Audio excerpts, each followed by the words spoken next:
उपन्यासकार भीष्म साहनी। भीष्म साहनी सामाजिक यथार्थवाद के रचनाकार हैं।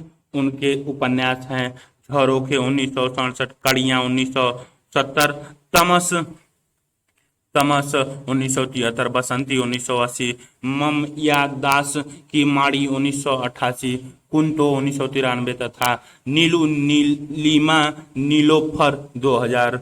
झरोखे इस उपन्यास में एक बच्चे के माध्यम से आर्य समाजी परिवार की संस्कारागत जड़ता का विश्लेषण एवं उसके प्रति विद्रोह की प्रेरणा है। पूरे उपन्यास में मानव की जिजीविषा को उसकी शक्ति के रूप में प्रस्तुत किया गया है। लेखक यह कहना चाहता है कि जिसमें समय के साथ चलने और अपने को बदलने की शक्ति नहीं होती, वह इतिहास की गति के सामने रोड़ा बनकर चूर चूर हो जाता है। कड़ियाँ इस उपन्यास में विपरीत संस्कारों वाले मध्यवर्गीय पति पत्नी की जीवन कथा वर्णित है। इसमें लेखक ने स्त्री की आर्थिक आत्मनिर्भरता के अभाव में पुरुष की बढ़ती हुई निरंकुशता और उसके परिणाम स्वरूप परिवार विघटन की अनिवार्यता को रेखांकित किया है। बसंती में राजस्थान के अप्रवासियों की झुंगी बस्ती में रहने वाली एक भावुकता लड़की की कहानी है।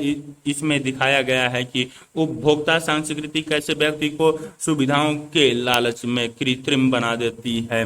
मम्मे दास की माड़ी यह एक ऐतिहासिक किस्म का उपन्यास है इसमें पंजाब के एक कस्बे की कथा है। इस उपन्यास में 3 मुख्य चरित्र हैं, मम्मया दास, धनपत तथा हुकूमत राय।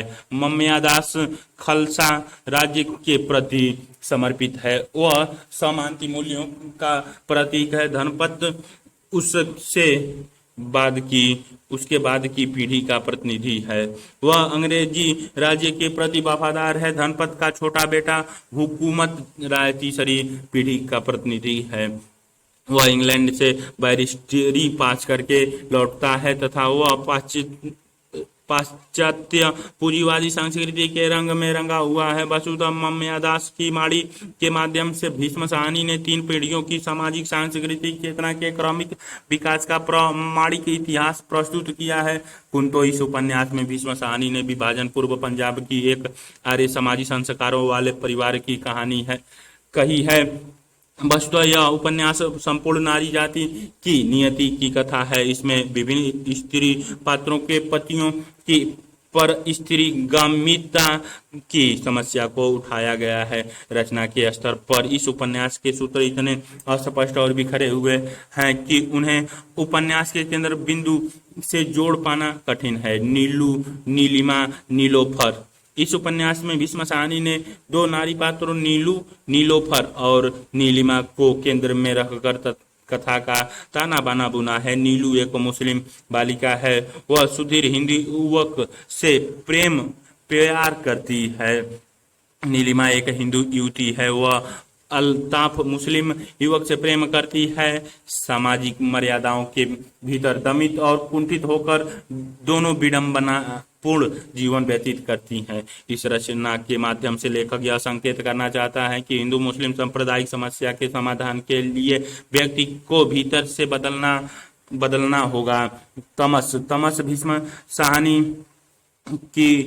का सबसे प्रसिद्ध उपन्यास है।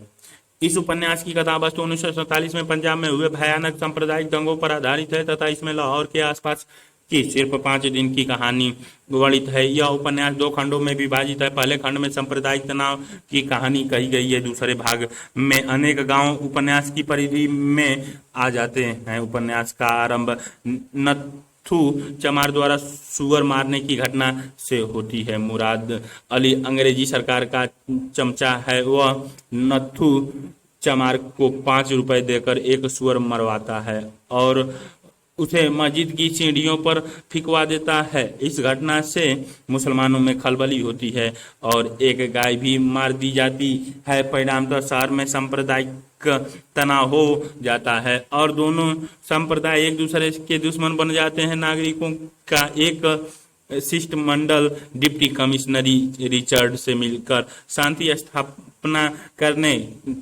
के लिए सरकारी सहयोग चाहता है। शिष्टमंडल के बख्शी जी शहर में कर्फ्यू लगाने की सलाह देते हैं, लेकिन रिचर्ड इसे स्वीकार नहीं करता। वह स्थिति की गंभीरता को जानते हुए भी अनजान बना रहता है। परिणामतः पूरे शहर में हत्या, लूट और आगजनी खुलकर होने लगती है। सांप्रदायिकता की तरह यह आग गांव में फैल जाती है। सैयदपुर में सिख और मुसलमानों के बीच खूनी संघर्ष होता है। दोनों ओर बाकायदा मोर्चे खुले हैं। भयानक रक्तपात होता है। सिख औरतें अपने बच्चे सहित कुएं में कूदकर आत्महत्या करती हैं। सारी बर्बादी हो जाने के बाद सरकार की ओर से हस्तक्षेप होता है। नगर और गांव के ऊपर एक हवाई जहाज मंडराता है और सारे माहौल को मिनटों में बदल देता है। लोग आतंकित होकर अपने अपने घरों में दुबक जाते हैं। कर्फ्यू लगा दिया जाता है। जगह जगह सेना तैनात कर दी जाती है। शांति कायम करने के लिए सरकार की ओर से एक अन्य कमेटी, नागरिक समिति बना दी जाती है, जिसमें हिंदू, मुसलमान और सिख हैं। अमन कमेटी के सदस्य एक बस में बैठकर शहर का चक्कर लगाते हैं, लेकिन जो होना होता है वह हो चुका होता है। लोग अपने घर से, परिवार से, संबंधियों से बिछुड़ चुके हैं। उनके घर जला दिए गए हैं, संपत्ति लूट ली गई है। वे शरणार्थी कैंपों में अपनी बहु बेटियों का पता पूछ रहे हैं। तमस उपन्यास इसी सांप्रदायिक खूनी संघर्ष की कहानी है। स्थूल समय में यह 5 दिन की कथा है, लेकिन प्रसंग संदर्भ की व्यंजना के धरातल पर अब तक की कथा है। सांप्रदायिकता की समस्या और तमस में भीष्म साहनी ने भारतीय परिप्रेक्ष्य में सांप्रदायिकता से जुड़े विभिन्न पहलुओं के उद्घाटन किया है, जिन्हें हम निम्नलिखित बिंदुओं के रूप में देख सकते हैं। भारत में सांप्रदायिक अंग्रेजी साम्राज्यवाद की फूट डालो और शासन करो की नीति के तहत की गई साजिश का परिणाम है। उपन्यास में अंग्रेज कमिश्नर रिचर्ड के माध्यम से इस तथ्य को स्पष्ट उजागर किया गया है। सांप्रदायिकता के प्रति राजनीतिक पार्टियों का रुख अपने निहित स्वार्थों के अनुरूप होता है। वे इससे अपना राजनीतिक हित साधना चाहती हैं। प्रत्येक धर्म में जो सांप्रदायिकता प्रवृत्ति होती है उसका चरित्र एक समान होता है। धर्मदानता और कट्टरता पीढ़ी दर पीढ़ी संक्रमित होती रहती है। सांप्रदायिकता घृणा का शिकारी अक्सर गरीब तबके के लोग होते हैं। सांप्रदायिकता फैलाने हेतु भी सामान्यतः निम्न वर्ग के लोगों का ही इस्तेमाल किया जाता है। सांप्रदायिकता की समस्या के परिप्रेक्ष्य में अपने इन गहरे सामाजिक सरोकारों के कारण तमस आज भी सांप्रदायिक बना हुआ है और उसका महत्व अक्षुण्ण है। भीष्म साहनी के उपन्यासों में सामाजिक यथार्थ, प्रेमचंद ने हिंदी उपन्यास में जिस सामाजिक यथार्थ बोध का सूत्रपात किया था उसे आगे विकसित करने वाले उपन्यासकारों में भीष्म साहनी का महत्वपूर्ण स्थान है। भीष्म साहनी ने अपने उपन्यासों के माध्यम से विभिन्न सामाजिक समस्याओं को उठाया है, जिनकी प्रासंगिकता आज भी बनी हुई है। भीष्म साहनी के उपन्यासों में निहित सामाजिकता का सबसे महत्वपूर्ण पक्ष एक और सांप्रदायिकता सामाजिक दृष्टिकोण की खोज है। अपने उपन्यास झरोखे, तमस और नीलिमा नीलोफर में वे एक गंभीर रचनात्मक विमर्श के साथ ऐसा करते दिखाई देते हैं। झरोखे में भीष्म साहनी ने धर्म को विवेक और मानवीयता की कसौटी पर परखा है। ऐसा करते हुए उन्होंने इस उपन्यास में धार्मिक आडंबरों, मिथ्या आदर्शों, झूठे सिद्धांतों और ऋण परिपाटियों के विरुद्ध एक गैर सांप्रदायिक सामाजिक दृष्टिकोण की खोज की है। तमस में भारतीय परिप्रेक्ष्य में सांप्रदायिकता से जुड़े विभिन्न पहलुओं, सत्ता एवं राजनीति द्वारा धर्म का अपने स्वार्थ के लिए इस्तेमाल, सभी धर्मों में निहित सांप्रदायिकता मानसिकता का समान चरित्र, धर्मदानता और कट्टरता का पीढ़ी दर पीढ़ी संक्रमण, सांप्रदायिकता का सर्वाधिक शिकार निम्न वर्ग के लोगों का होना आदि का उद्घाटन हुआ है। भीष्म साहनी ने अपने उपन्यासों में भारतीय समाज में स्त्री की परिधीनता की समस्या को भी चित्रित किया है। कड़ियाँ उपन्यास में प्रमिला पूरे अधिकार से अपने पति महेंद्र की बंगाली लड़की सुषमा से संबंध रखने को मना करती हैं, किंतु शीघ्र ही उसे अपनी अधिकारहीन स्थिति का बोध हो जाता है और वह उपेक्षित असहाय नारी का प्रतीक बन जाती है। नारी कि इस विडंबनापूर्ण स्थिति के साथ भीष्म साहनी ने उसके भीतर से प्रकट होती हुई एक संघर्षशील नई नारी की भी पहचान की है। भीष्म साहनी के उपन्यासों में निम्न मध्यवर्गीय जीवन के संघर्ष एवं त्रासदियों का भी चित्रण हुआ है। बसंती उपन्यास में उन्होंने निम्न वर्गीय मटमैले जनों के दूसर जीवन को चित्रित किया है। ये ऐसे लोग हैं जो गांवों में सूखा, अकाल और भुखमरी की तबाह हाल जिंदगी छोड़कर शहरों में भाग आए हैं। कुल मिलाकर भीष्म साहनी अपने उपन्यासों में यह लक्ष्य लेकर चले हैं कि इतिहास, संस्कृति और मूल्यों के यथास्थितिवादी भ्रमों से मुक्त तभी हुआ जा सकता है जब मनुष्य को सामाजिक विकास के यथार्थवादी दृष्टिकोण से परिचित कराए जाए।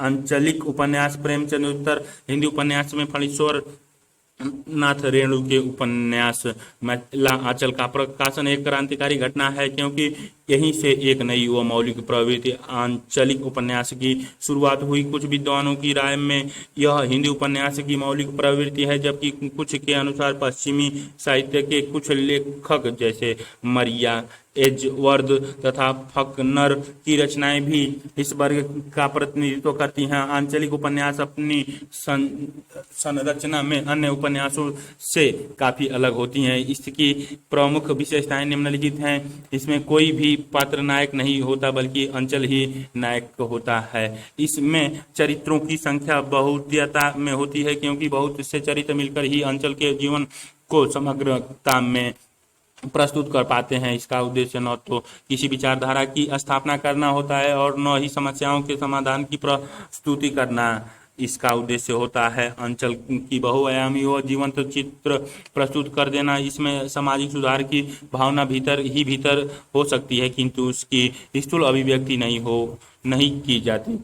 इसमें कथा बिखरी होती है, क्योंकि चरित्रों व घटनाओं की अत्यधिक संख्या के कारण कथा को एक सूत्र में बांधना संभव नहीं होता। इसमें अंचल की देशज भाषा का अत्यधिक प्रयोग होता है, जिसके कारण कभी कभी अन्य क्षेत्रों के लोगों के लिए इसे समझाना कठिन हो जाता है। इन उपन्यासों में प्रकृति का वर्णन अत्यधिक विस्तार के साथ होता है, क्योंकि ग्रामीण जीवन प्रकृति पर गहराई से निर्भर होता है। 1950 ईस्वी के बाद आंचलिक उपन्यासों का तेजी से प्रसार होने के पीछे कुछ निश्चित सामाजिक आर्थिक कारण काम कर रहे थे। प्रमुख कारण इस प्रकार हैं। आजादी के तुरंत बाद लोकतांत्रिक प्रणाली की शुरुआत हुई, जिसने व्यक्तियों की संख्या को सत्ता में पहुंचाने का मार्ग बना दिया। चूंकि भारत की अधिक संख्या जनसंख्या गांव में रहती थी, अंततः स्वाभाविक था कि धीरे धीरे राजनीति में गांव की भूमिका केंद्रीय होती जाए। इसी कारण ग्रामीण जीवन की ओर राजनेताओं और मीडिया के साथ साथ बुद्धिजीवियों व साहित्यकारों का भी ध्यान गया। तीव्र शहरीकरण के कारण बहुत बड़े पैमाने पर ग्रामीण जनसंख्या का शहरों की ओर पलायन हुआ। ये लोग शहर के जटिल ढांचे में रहते तो थे, किंतु इनकी संस्कार इन्हें ग्रामीण जीवन की सरलता की ओर खींचते थे।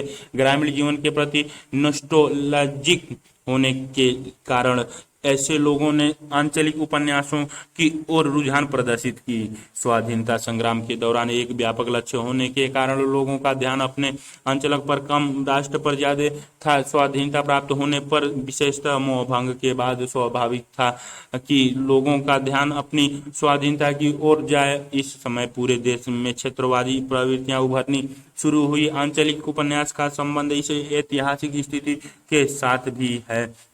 हिंदी के प्रसिद्ध आंचलिक उपन्यास इस प्रकार हैं। फणीश्वर नाथ रेणु महिला आंचल परती परी कथा, नगा अर्जुन बलचनमा रंगे राघव, कब तक पुकारूं, राही मासूम राजा, आधा गांव, उदय शंकर भट्ट, सागर लहरें और मानुष्य, रामदरस मिश्र, जल टट्टू हुआ, सानी काला जल। उपन्यासकार फणीश्वर नाथ रेणु की पहचान हिंदी के प्रतिनिधि आंचलिक उपन्यासकार के रूप में है।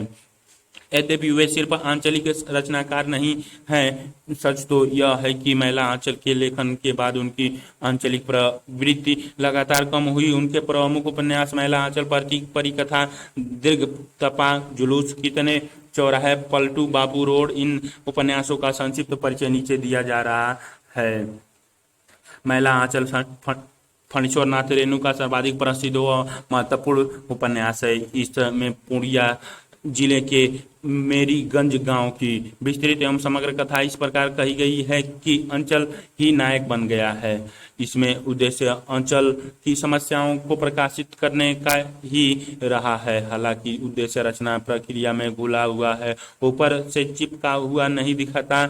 इसमें अंचल की सुंदरता और कुरूपता दोनों का गहरा चित्रण किया गया है। जातिवाद, अफसरशाही, अवसरवादी राजनीति, मठों और आश्रमों का पाखंड भी इसमें दिखाया गया है। पलटू बाबू रोड यह रेणु का 90 पृष्ठों का छोटा उपन्यास है। इसमें पूर्णिया जिले के पलटू बाबू रोड कस्बे की कहानी कही गई है। उपन्यास का आकर्षण कथा की सघन बुनावट और 20वीं सदी में सब डिवीजन बनने वाले एक कस्बे की विशिष्ट मानसिकता के दायरे में दो परिवारों की कहानी का मर्मिक रेखांकन है। इस उपन्यास में वर्णित कई महत्वपूर्ण तथ्य हमारे ध्यान आकृष्ट करते हैं। यथा पुरुष समाज अपनी प्रत्येक महत्वाकांक्षा की पूर्ति के लिए नारी का शोषण करता है। प्रणय वंचिता और निराश नारी प्रतिहिंसा में विवेक भ्रष्ट होकर कुछ भी कर सकती है। मानव जीवन में सेक्स की भूमिका भी निर्णायक हो सकती है। मनुष्य धन, वैभव और समृद्धि के लिए किसी भी सीमा तक गिर सकता है। स्वतंत्रता प्राप्ति के बाद भी समाज का आम आदमी शोषण से मुक्त नहीं हो पाया है। किसान और जमींदार के संघर्ष में नेता प्रायः जमींदार का साथ देते हैं। डकैती व चोर बाजारी जारी है। हिंदू मुस्लिम दंगे जारी हैं। सभी राजनीतिक पार्टियां नैतिक मूल्यों को तिलांजलि देकर प्रदर्शन प्रिय और सत्ता लोलुप हो गई हैं। जुलूस इस उपन्यास में पूर्वी पाकिस्तान में विस्थापित होकर बिहार के पूर्णिया जिले में आए हुए हिंदू शरणार्थियों की दारुण कथा का वर्णन है। इसमें हिंसा, घृणा और सांप्रदायिकता की आग में अपना सर्वहास्य स्वाहा करके आने वाले इन शरणार्थियों की भोजन, आवास व सामाजिक सांस्कृतिक अनुकूल जैसी समस्याओं का चित्रण है। दीर्घ तपा यह उपन्यास बंकीपुर के वर्किंग वीमेंस हॉस्टल को केंद्र में रखकर लिखा गया है। बेला गुप्त इस उपन्यास की केंद्रीय पात्र हैं। बेला गुप्त वर्किंग वीमेंस हॉस्टल की अधीक्षिका हैं, जो अपने चारों ओर तेजी से पसरती सामाजिक विकृतियों को बहुत निकट से देखती हैं, लेकिन चाहते हुए भी वह उनके विरुद्ध कुछ कर पाने की स्थिति में नहीं है। कितने चौराहा यह उपन्यास रेणु के लघु उपन्यासों की परंपरा में आता है। आज़ादी के लिए संघर्ष करने और अपना बलिदान देने वाले युवकों को केंद्र में रखकर आज के किशोरों में देश प्रेम, सेवा भाव, त्याग आदि आदर्श को स्थापित करने के लिए रेणु ने इस उपन्यास की रचना की है। परिकथा फणीश्वर नाथ रेणु का प्रसिद्ध उपन्यास है। इस उपन्यास में देश के आजाद होने के बाद सन 1953 से 56 तक की कथा का वर्णित है। कथा का केंद्र पूर्णिया जिले का परानपुर गांव है। हवेली परगना का यह गांव अपेक्षाकृत एक उन्नत गांव है। इस गांव में प्रत्येक राजनीतिक पार्टी की शाखा है। इस गांव के पश्चिम में उत्तर नेपाल से लेकर दक्षिण गंगा तट तक लाखों एकड़ जमीन पड़ती है। कोसी की भयानक बाढ़ और विनाश लीला का परिणाम थी। यह पड़ती जमीन उपन्यास में वर्णित कथा गांव की कथा न होकर इसी प्रति की परिकथा है। देश के स्वतंत्र होने के बाद विकास के नाम पर गांव में दो प्रमुख घटनाएं घटित होती हैं। लैंड सर्वे सेटलमेंट तथा कोसी नहर परियोजना। पूर्णिया जिले में जमींदारी उन्मूलन के बावजूद 15,000 बीघे तक की जोत वाले किसान थे। गांव के सबसे बड़े किसान थे जीतन बाबू। वह गांव के सबसे बड़े जमींदार और परानपुर स्टेट के मालिक शिवेंद्रनाथ मिश्र के बेटे थे। जीतन बाबू सुशिक्षित और संवेदनशील हैं। 10-15 वर्ष तक शहर में रहकर गांव लौटे हैं। शहर में कई राजनीतिक पार्टियों को भीतर से देखकर और उनकी गतिविधियों से निराश होकर लौटे। जीतन बाबू अभी तक गांव वालों के लिए कुछ सनकी और रहस्यमय है। परानपुर स्टेट के तहसीलदार जलधारी लाल और सिपाही राम पखारन सिंह थे। इन्हीं दोनों की वफादारी पर परानपुर स्टेट कायम थी। यही लोग आज भी जीतन बाबू के वफादार कार्यकर्ता हैं। जमींदारी उन्मूलन के समय जलधारी लाल ने यह प्रमाणित की परानपुर पट्टी पत्नी है, जमीन खुद कासत है, उस पर मालिक का रैयती हक है। स्टेट्स को बचा लिया था लैंड सर्वे सेटलमेंट के समय भी। जीतन के आत्मविश्वास और जलधारी द्वारा पेश किए गए कागजी प्रमाणों के बल पर जीतन का मालिकाना हक स्टेट की पूरी जमीन पर कायम रहा। परानपुर में जीतन के विरोधी भी हैं। विरोध में तो लगभग सारा गांव ही कर रहा था, किंतु सभी को मुंह की खानी पड़ी। विरोधियों के सरगना लुतो बापू कांग्रेस पार्टी के स्थानीय नेता हैं। उनके पिता लॉरेना शिवेंद्र मिश्र के रखवास थे, उनके पूरे विश्वास पात्र, किंतु अंत में उन्होंने धोखा दिया था। मिश्र जी के शत्रु सुल्तानपुर स्टेट के मालिक मिस्टर एंथनी से मिल गए थे। मरने से पहले मिश्र जी उसे सजा दे गए थे, उसकी पीठ पर दगाबाज लिखवाया दिया था। लुत्तो बदला लेना चाहता है। वह मुसलमानों के नेता शमसुद्दीन मीर और सुचित लाल से जीतन बाबू के दुलारी दाय के 5 जलकारों पर तनाजा कर देता है, लेकिन होता कुछ नहीं, तनाजा खारिज हो जाता है। कोसी नहर परियोजना पूरे इलाके के फायदे के लिए बनाई गई थी। इसके अंतर्गत दुलारी दाय को कोसी की मुख्य धारा से जोड़कर नहर निकालने की बात थी। योजना कार्यान्वित हो रही है, कैंप लग गया है, विशेषज्ञों की एक पूरा दल उतर आया है। परानपुर गांव के पास दूसरी ओर गांव के लोग बिना पूरी बात समझे नहर निर्माण योजना का विरोध करते हैं। उनकी आशंका है दुलारी दाय में पानी भर जाएगा तो वे खेती कहाँ करेंगे। उनका मानना है कि जीतन बाबू ही इस योजना के मूल कारण है, इसीलिए कैंप वाले उनके यहाँ आते जाते हैं। कैंप में रहने वाली लड़की इरावती जीतन बाबू से खूब घुली मिली है। जीतन बाबू पूरे गांव के कोप भाजन बनाते हैं। लुतो बाबू सबको संगठित करके कोसी कैंप पर हमला करवा देते हैं।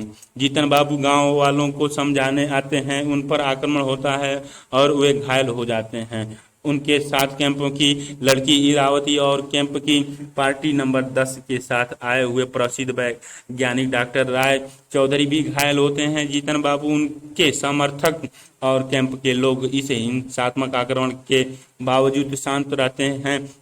गांव वाले को अपनी गलती समझ में आती है। कोसी योजना सफल होती है। लेखक अनुभव करता है कि देश के स्वतंत्र होने के बाद जड़ परती हो टूट रही है।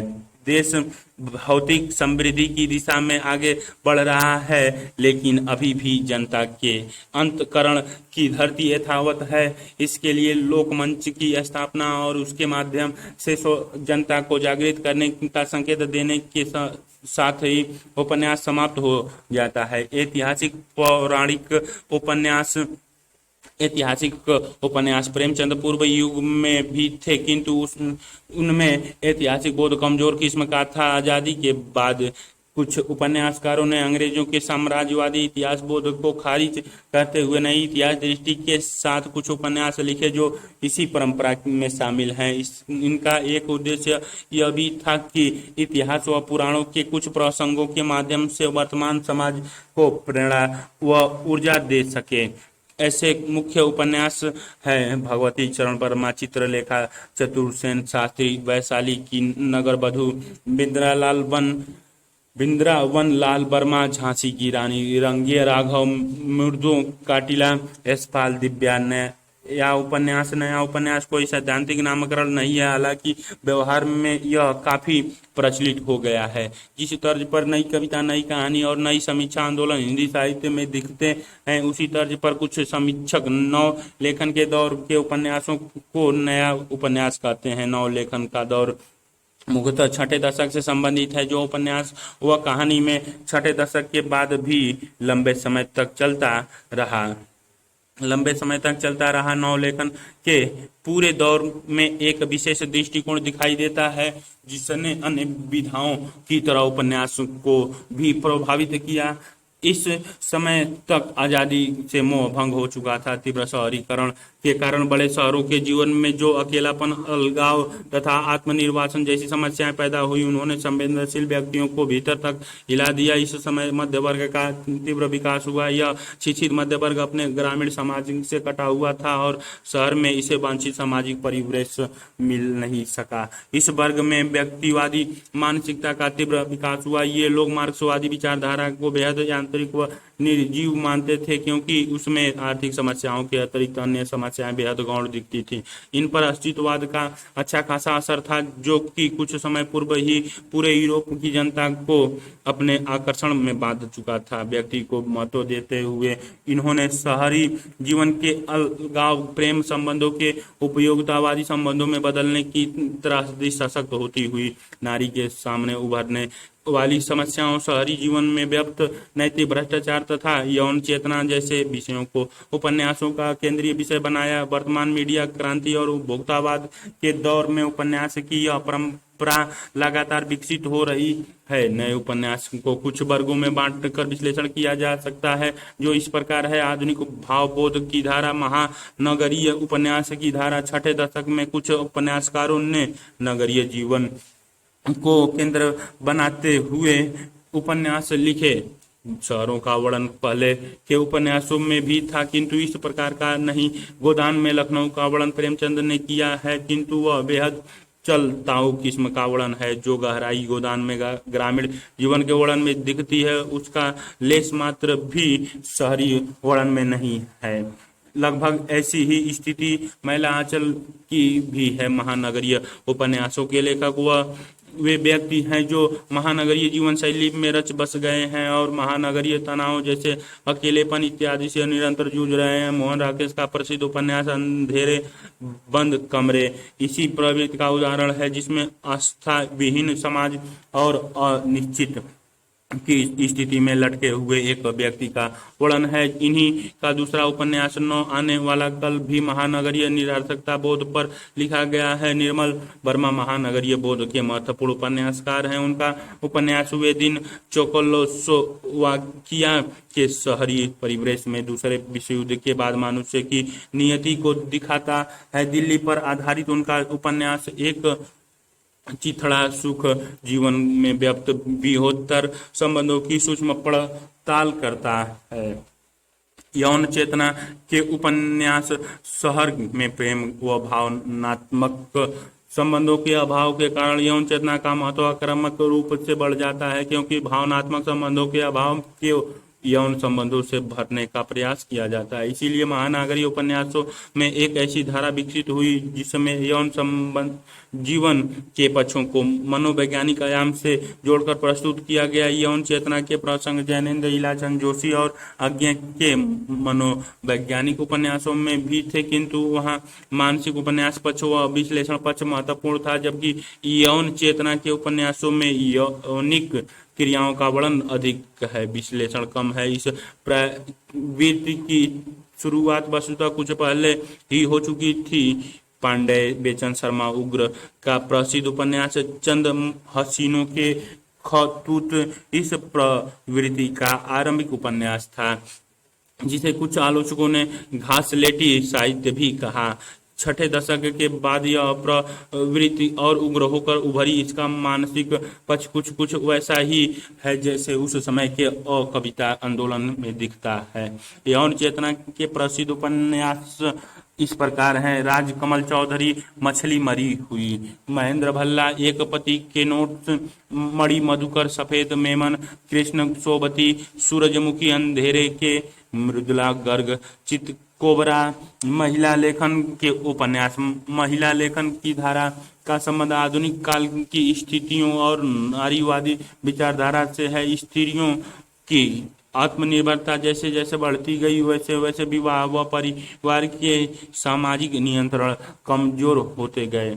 उन्होंने इन संरचनाओं के भीतर अपने स्वतंत्र की मांग उठाई, किंतु यह उपलब्धि इतने सरल नहीं थी। सामान्य पुरुष इस बदले हुए शक्ति संतुलन को स्वीकार नहीं कर पा रहा था, जिसका परिणाम था नारी पुरुष संबंधों में तनाव। इसके अतिरिक्त कामकाजी महिलाओं ने देखा कि हर स्तर पर पुरुष वर्ग उनके शोषण का प्रयास करता है, इसीलिए कार्यालय में होने वाला यौन शोषण व मानसिक तनाव भी इन उपन्यासों का हिस्सा बन गया। नारीवादी विचारधारा के इस विचार के प्रति इस धारा में सहमति दिखती है कि नारी की समस्याओं को प्रमाणित रूप से नारी ही समझ सकती है, क्योंकि प्रमाणित साहित्य संवेदना से नहीं स्वयं संवेदना से लिखा जाता है। इसी धारा के प्रमुख उपन्यास इस प्रकार है: प्रभाख्यान, छित्रमस्ता, शिवानी, कृष्णकली, कृष्ण सोबती, मित्रों, मरजानी, प्यार से बिछुड़ी, मनु भंडारी, आपका बंटी।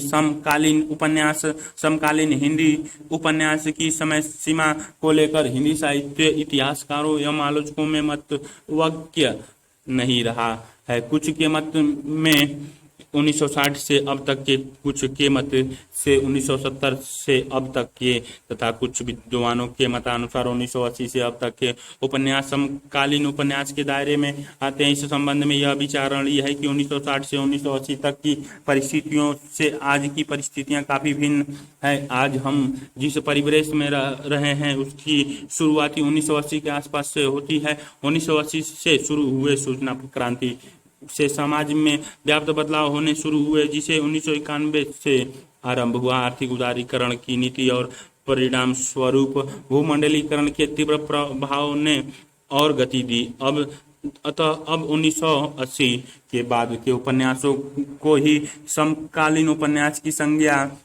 देना उचित जान पड़ता है। मीडिया क्रांति, उत्तर आधुनिकता, भूमंडलीकरण, सांप्रदायिकता, आतंकवाद, सामाजिक राजनीतिक समस्या, स्त्री विमर्श, दलित विमर्श, इतिहास की पुनर्व्याख्या, वृद्धावस्था आदि हुए महत्वपूर्ण पहलू हैं जिनसे संबंध उपन्यासों की रचना समकालीन समय में की गई है। समकालीन हिंदी उपन्यास को निम्नलिखित विषयों में बांटकर समझा जा सकता है। सूचना क्रांति से संबंध उपन्यास। 1980 के बाद तेजी से मीडिया क्रांति हुई, जिसने न सिर्फ पूरे विश्व को गांव बना दिया अपितु गैमलर की चमक दमक भी पैदा कर दी। परिणाम यह हुआ कि युवा पीढ़ी टीवी व फिल्मों में काम करने के लिए बेचैन हो गए। पर्दे के पीछे की सच्चाई, जिसमें यौन शोषण से लेकर हर तरह की दमन शामिल है, आम आदमी की निगाह में छिपा रहा। कुछ उपन्यास मीडिया के इस आंतरिक जीवन को दिखाते हैं, जैसे निर्मल वर्मा, रात का रिपोर्टर, पंकज बिष्ट, लेकिन दरवाजा, सुरेंद्र वर्मा, मुझे चांद चाहिए, चित्रा मुदगल, एक जमीन अपनी। उत्तर आधुनिकता से संबंध उपन्यास। समकालीन हिंदी उपन्यास को संवेदना एवं संरचना के धरातल पर प्रभावित करने वाले कारकों में एक प्रमुख कारक उत्तर आधुनिकता है। उत्तर आधुनिकता के स्वरूप को लेकर चिंतकों के बीच विवाद की स्थिति है, लेकिन सामान्यतः उत्तर आधुनिकता के लक्षणों में वैश्वीकरण, इतिहास और विचारधारा का अंतःकेंद्रीकरण के स्थान पर विकेंद्रीकरण की प्रवृत्ति का अविभाज्य है। सभ्यता एवं संस्कृति की किसी आदर्श मानक की जगत बहु सांस्कृतिक अस्मिताओं का स्वीकार आदि सम्मिलित है। इन प्रवृत्तियों का वन हिंदी के कई समकालीन उपन्यासों में दिखाई देता है।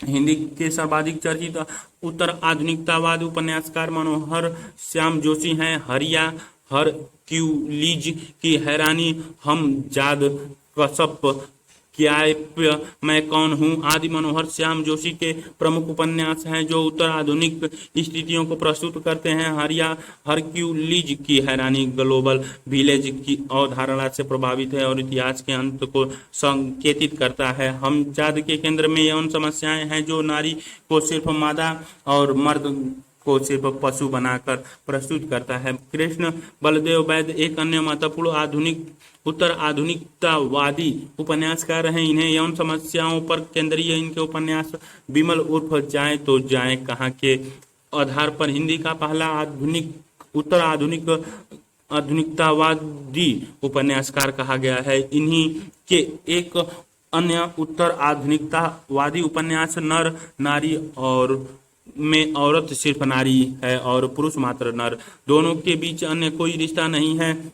विनोद कुमार शुक्ला के दीवार में एक खिड़की रहती थी और खिलेगा तो देखेंगे, तथा सुरेंद्र वर्मा के मुझे चांद चाहिए और दो मुर्दे के लिए गुलदस्ता भी महत्वपूर्ण उत्तर आधुनिकतावादी उपन्यास माने गए हैं। मनोहर श्याम जोशी, कृष्ण बलदेव वैद, विनोद कुमार शुक्ला और सुरेंद्र वर्मा के उपन्यासों में व्यक्त उत्तर आधुनिकतावाद को उपभोक्ता वाद और बाजारवाद के संदर्भ में देखने की जरूरत है, जहां विचारधारा ही नहीं समस्त मानव मूल विखंडित कर दिए गए हैं। भूमंडलीकरण से संबंध उपन्यास।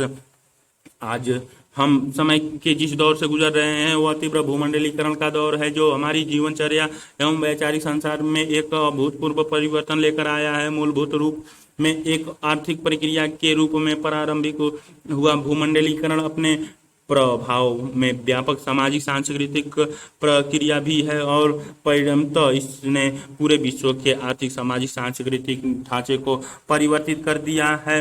भूमंडलीकरण की प्रक्रिया में नई आर्थिक नीति, खुले बाजार की अवधारणा, सार्वजनिक संस्थानों का निजी संस्थानों में रूपांतरण, मल्टीनेशनल कंपनियों का बढ़ावा, प्रभुत्व, प्रौद्योगिकी और तकनीकी की विस्फोटक प्रगति, कंप्यूटर और मोबाइल का तीव्र विकास, प्रबंधन और वितरण की नई पद्धतियां, विज्ञापनों का मायावी संसार और परिणामतः बाजारवाद और उपभोक्तावाद के अंतहीन प्रसार ने हमारे अंतःबाह्य जीवन को पूरी तरह बदल कर रख दिया है। भूमंडलीकरण की इस प्रक्रिया ने समकालीन हिंदी उपन्यास को व्यापक स्तर पर प्रभावित किया है। विशेषकर 21वीं सदी में हिंदी उपन्यासकार ने इसे और विशेष ध्यान दिया है और शायद ही भूमंडलीकरण का कोई ऐसा पक्ष हो जिस पर हिंदी उपन्यासकारों की दृष्टि न गई हो, लेकिन भूमंडलीकरण को लेकर सभी उपन्यासकारों का ट्रीटमेंट समान नहीं है। कुछ उपन्यासकार ऐसे हैं जो भूमंडलीकरण के प्रभाव में बहते दिखाई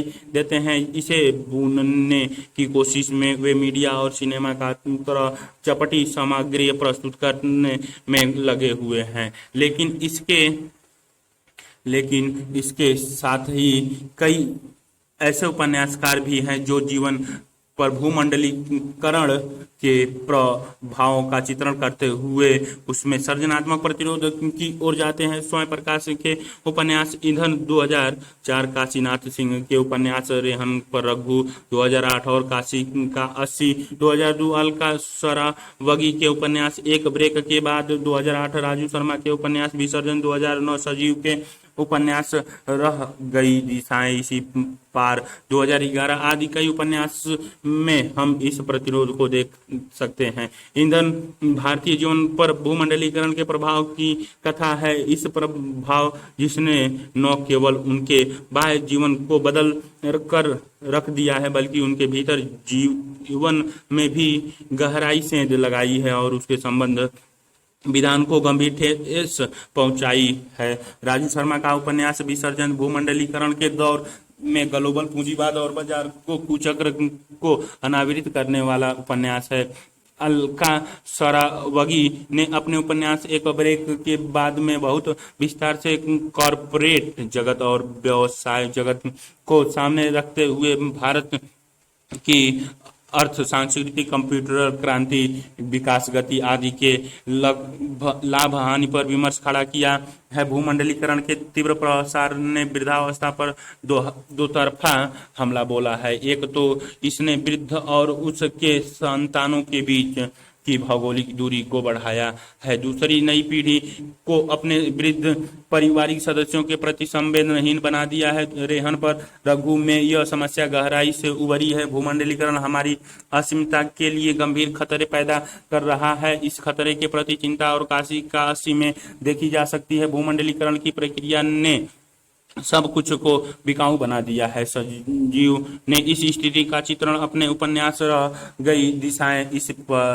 इसी पार में किया है। सांप्रदायिकता से संबंध उपन्यास। समकालीन उपन्यासकारों ने सांप्रदायिकता के मानुष्य विरोधी स्वरूप की पहचान करते हुए उस पर गहरी दृष्टि डाली है। विशेषकर अंतिम दशक एवं प्रधान दशक के कई उपन्यासकारों ने सांप्रदायिकता की समस्या को विषय वस्तु के स्तर पर ग्रहण करते हुए उपन्यास लिखे हैं। 1992 ईस्वी में बाबरी मस्जिद की घटना सांप्रदायिकता का एक नया पहलू सामने लेकर आई और इसने हिंदी उपन्यास पर काफी प्रभाव डाला। इसी परिप्रेक्ष्य में गीतांजलि श्री ने अपने उपन्यास हमारा शहर उस बरस में सांप्रदायिकता और धार्मिक कट्टरतावाद के विमर्श को भिन्न दृष्टिकोण से प्रस्तुत किया है। इस उपन्यास में धर्मनिरपेक्षता, धार्मिक सहिष्णुता, मजहबी कट्टरपन व राष्ट्रवाद की प्रचलित धारणा को विडंबन करते हुए उससे मनोदशा का अन्वेषण किया गया है, जो अंततः सांप्रदायिक होने को अभिशप्त है। दूधनाथ सिंह का आखिरी कलाम 2003 हिंदू फांसीवाद खतरे की पृष्ठभूमि में लिखा गया एक ऐसा उपन्यास है जिसकी कथा पशु धर्म, धर्मनिरपेक्षता और जनतंत्र, मीडिया, मुसलमान वाम पंथ से लेकर लोहियावादी राजनीति तक विस्तृत है। आखिरी कलाम में दूधनाथ सिंह ने अंतर्वस्तु का ही जोखिम नहीं, रूपगत संरचना को भी तोड़ने का जोखिम उठाया है। इस उपन्यास में आखिरी बारी कतरनों, डायरी, तिथियों, भाषणों एवं यात्रा वृत्तांत की एक ऐसी वैचारिक निर्मिति है जो हस्तक्षेपकारी है। सांप्रदायिकता और धार्मिक कट्टरता की चर्चा करते समय हिंदी उपन्यासकार प्रायः हिंदू मुस्लिम संबंधों एवं हिंदुत्व और इस्लाम की टकराहट तक सीमित रहते हैं। तेजिंदर ने अपने उपन्यास काला पादरी 2002 में सांप्रदायिकता और धार्मिक कट्टरता के इस विमर्श को ईसाइयत तक विस्तृत किया है। सांप्रदायिकता एवं फांसीवादी के विमर्श से संबंधित अन्य उपन्यासों में कितने पाकिस्तान 2000, कमलेश्वर उन्माद 1999, भगवान सिंह आदि उल्लेखनीय। वृद्धावस्था से संबंधित उपन्यास समकालीन समय में वृद्धावस्था की समस्या बहुत गहरी हो गई है, जिसे लेकर पुरानी पीढ़ी और नई पीढ़ी दोनों के उपन्यासकारों ने विभिन्न दृष्टिकोण से उपन्यास की सर्जना की महत्वपूर्ण उपन्यास है। उपन्यासकार उपन्यास निर्मल वर्मा, अंतिम अरण्य, कृष्ण सोबती, समय सरगम, चित्रगुप्त, मुदगल, गिली गडू, ममता कलिया दौड़, इन सभी उपन्यासों में वृद्ध जिंदगियों का यथार्थ अलग अलग रूप में व्यक्त हुआ है। दलित विमर्श से संबंधित उपन्यास, वैसे तो हिंदी में दलित जीवन को प्रेमचंद से लेकर अब तक के कई उपन्यासकारों ने अपने उपन्यासों में चित्रित किया है, लेकिन दलितवादी विमर्श के अनुसार दलित लेखक ही दलित जीवन की यथार्थ अभिव्यक्ति कर सकता है। ध्यातव्य है कि दलित विमर्श सहानुभूति के स्थान पर स्वयं स्वानुभूति को प्राश्रय देता है। जयप्रकाश कदम का छप्पर, मोहनदास नेमिसराय का मुक्ति पर्व, हरनोट का हिडम्ब आदि महत्वपूर्ण दलित हिंदी उपन्यास हैं। दलित विमर्श से संबंधित कुछ अन्य महत्वपूर्ण उपन्यास हैं। उपन्यासकार उपन्यास, रूपनारायण सोनकर, सुअरदान, अजय नवारिया, उधर के लोग, डॉक्टर धर्मवीर, पहला खत। आदिवासी विमर्श से संबंध उपन्यास, आदिवासी विमर्श से संबंधित उपन्यासों में आदिवासियों की जीवन, संस्कृति और जीवन संघर्ष का चित्रण हुआ है। ऐसे उपन्यास आदिवासी अस्मिता के प्रति प्रतिबद्ध दिखाई देते हैं। आदिवासी विमर्श के उपन्यासकारों में आदिवासी और गैर आदिवासी दोनों वर्गों के उपन्यासकार शामिल हैं। हरिराम मीणा का धूड़ी तपे तीर, रणेंद्र का ग्लोबल गांव के देवता और गायब होता देश, राकेश कुमार सिंह का जो इतिहास में नहीं है, पुन्नी सिंह का सराहना, श्री प्रकाश मिश्र का जहां बास फूलते हैं आदि आदिवासी विमर्श से संबंध महत्वपूर्ण उपन्यास हैं। हरिराम मीणा धूड़ी तपे तीर उपन्यास के द्वारा मानगढ़ पर्वत, गुजरात राजस्थान की सीमावर्ती इलाका पर जलियांवाला बाग से भी 3 गुना अधिक आदिवासियों की शहादत का ऐतिहासिक विश्लेषण मार्मिक रूप से करते हैं। रणेंद्र ग्लोबल गांव के देवता और गायब होता देश उपन्यासों के माध्यम से भूमंडलीय दुष्प्रभाव को झारखंड के आदिवासियों के संदर्भ में देखने की कोशिश करते हैं। स्त्री विमर्श से संबंध उपन्यास, मृदुला गर्ग के उपन्यास कठ, गुलाब, चित कोबरा एवं मिलजुल मन। 2009 में स्त्री पुरुष स्त्री मुक्ति चेतना का रचनात्मक आंकन हुआ है। उन्होंने कठ गुलाब में नारी मुक्ति विषयक अपने प्रौढ़ चिंतन का परिचय देते हुए नारी शोषण के सभी रूपों और नारी के सामर्थ्य का समुचित चित्रण किया है। प्रभा खेतान का उपन्यास छिन्नमस्ता नारी जीवन की उन छुपी सच्चाइयों को का उद्घाटन करता है जो अपनी समस्त विद्रूपता, विकृति और कुत्सा के बावजूद भारतीय समाज का क्रूर यथार्थ है। इस उपन्यास की केंद्रीय पात्र प्रिया मारवाड़ी समाज की घुटन भरी संस्कृति से लेकर कॉरपोरेटर कल्चर तक शोषण का शिकार होती है। परिवार, प्रेम संबंध, वैवाहिक जीवन आदि प्रत्येक स्तर पर स्त्री भी किस प्रकार पुरुष शोषण का शिकार होती है, इसका अनावरण लेखिका ने संदर्भकारी ढंग से किया है। मैत्रेय पुष्पा ने अपने उपन्यास ईदनम, अल्मा कबूतरी, चाक आदि में स्त्री मुक्ति के प्रश्न को उठाया है। इनमें चाक ग्रामीण पृष्ठभूमि में अत्यंत सशक्त रूप में स्त्री अस्मिता के स्तर को अभिव्यक्ति प्रदान करता है। चाक की रेशम विवाह संस्था के बाहर भी गर्भधारण का अधिकार चाहती है और सारंगपति पुत्र, सास ससुर से भरे पूरे परिवार में होते हुए भी प्रेम करने का अधिकार करती है। चित्रा मुदगल का आवाम, मंजुल भगत का अनारो, नसीरा शर्मा का सालमली, गीतांजलि श्री का तिरोहित आदि उपन्यास में अपने अपने ढंग से स्त्री मुक्ति चेतना की सशक्त अभिव्यक्ति दिखाई देती है। समग्रतः हम कह सकते हैं कि स्त्री मुक्ति चेतना हिंदी उपन्यास का एक महत्वपूर्ण पहलू है जो पुरुष वाश्चर्यवाद को तोड़ने का रचनात्मक प्रयत्न कर रही है। इतिहास की पुनर्व्याख्या से संबंध उपन्यास स्वतंत्र हिंदी उपन्यास में इतिहास को लेकर बहुत ही कम उल्लेखनीय उपन्यास दिखाई देते हैं, लेकिन समकालीन उपन्यास में यह प्रवृत्ति बढ़ी है और इतिहास को पुनर्व्याख्यायित करते हुए कई महत्वपूर्ण उपन्यासों की रचना हुई है। महत्वपूर्ण उपन्यास हैं उपन्यासकार उपन्यास कमलाकांत त्रिपाठी पहिघर 1897 के विद्रोह की जनपक्षधर समझ के साथ प्रस्तुति। अमरकांत इन्हीं हथियारों से 2003 1942 के विद्रोह का निम्न वर्गीय प्रसंग के तहत चित्रण। कुछ जीवनी परक उपन्यासों की भी रचना हुई है, जिनमें निम्नांकित 2 उपन्यास बहुत चर्चित हुए हैं। गिरिराज किशोर पहला गिरी मिटिया, गांधी का दक्षिण अफ्रीका प्रवास, संजीव सूत्रधार 2002, भिखारी ठाकुर का जीवन, आतंकवाद व अन्य राजनीतिक सामाजिक समस्याओं से संबंध उपन्यास। समकालीन हिंदी उपन्यास आतंकवाद, निम्न मध्य वर्गीय जीवन की विडंबनाओं, सामाजिक बदलाव की आकांक्षाओं, अपराध और राजनीति के आतंक, मूल्य परिवर्तन एवं पीढ़ी संघर्ष विस्थापन आदि स्थितियों के चित्रण की दृष्टि से भी समृद्ध दिखाई देता है। प्रमुख उदाहरण इस प्रकार है। उपन्यासकार उपन्यास तरसेम गुजराल, जलता हुआ गुलाब, आतंकवाद की समस्या, विनोद कुमार शुक्ल, दीवार में एक खिड़की रहती थी, निम्न मध्य वर्गीय जीवन की विडंबनाएं, मनमोहन पाठक, गगन घाटा घटा रानी 2015, बिहार के पालमू क्षेत्र में सामंतशाही के विरुद्ध चल रही लड़ाई, संजीव सूत्रधार 2002, अपराध और राजनीति का आतंक, गिरिराज किशोर ढाई घर, समाज में मूल्यों परिवर्तनों एवं पीढ़ी संघर्ष, वीरेंद्र जैन डूब पार बांध निर्माण के कारण विस्थापन की समस्या।